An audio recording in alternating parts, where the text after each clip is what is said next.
ಮೂಡಬಿದ್ರೆ ಸಮೀಪದ ಮುನಿಯಲು ಸಂಜೀವಿನಿ ಗೋದಾಮ ಫೆಬ್ರವರಿ 21 ಶನಿವಾರದಂದು ಅಪರೂಪದ ದೊಂದಿ ಬೆಳಕಿನ ನಾಗಮಂಡಲಕ್ಕೆ ಸಾಕ್ಷಿಯಾಗಲಿದೆ.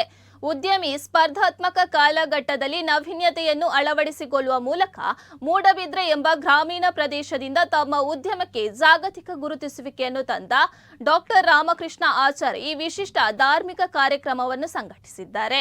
ಮುನಿಯಾಳಿನ ತಮ್ಮ ಗೋಧಾಮದಲ್ಲಿ ವಿವಿಧ ತಳಿಯ ಗೋವುಗಳನ್ನು ಸಾಕುತ್ತಿರುವ ಡಾಕ್ಟರ್ ಆಚಾರ್ ಅಲ್ಲಿ ಗೋವುಗಳ ಜೊತೆ ಹುಟ್ಟುಹಬ್ಬ ಆಚರಣೆಗೆ ಅವಕಾಶ ಒದಗಿಸಿಕೊಡುತ್ತಿದ್ದಾರೆ. ತಮ್ಮ ಗೋದಾಮದಲ್ಲಿ ಸಾಂಪ್ರದಾಯಿಕ ನಾಗಬನವನ್ನು ರೂಪಿಸಿದ್ದಾರೆ.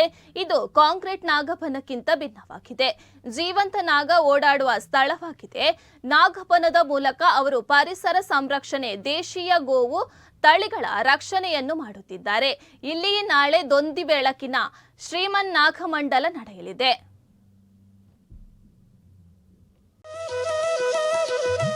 ನಮ್ಮ ಸಂಜೀವಿನಿ ಗೋಧಾಮದಲ್ಲಿ ಸಾಂಪ್ರದಾಯಿಕ ನಾಗಮಂಡಲ ನಡೆಸುವುದಾಗಿ ಸಂಕಲ್ಪ ಮಾಡಿದ್ದೇವೆ.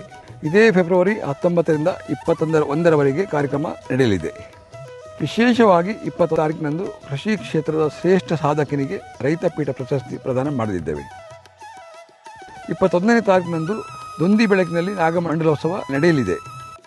ತಮ್ಮೆಲ್ಲರನ್ನೂ ಮುಖತಃ ಭೇಟಿ ಮಾಡಿ ಆಮಂತ್ರಿಸಲಿಕ್ಕೆ ಸಾಧ್ಯ ಆಗದೇ ಇರೋ ಕಾರಣದಿಂದ ಇದನ್ನೇ ಆಮಂತ್ರಣವೆಂದು ಭಾವಿಸಿ ತಾವೆಲ್ಲ ನಮ್ಮೊಂದಿಗೆ ಉಪಸ್ಥಿತಿ ಇರಬೇಕಾಗಿ ತಮ್ಮಲ್ಲಿ ವಿನಂತಿಸ್ತೇವೆ.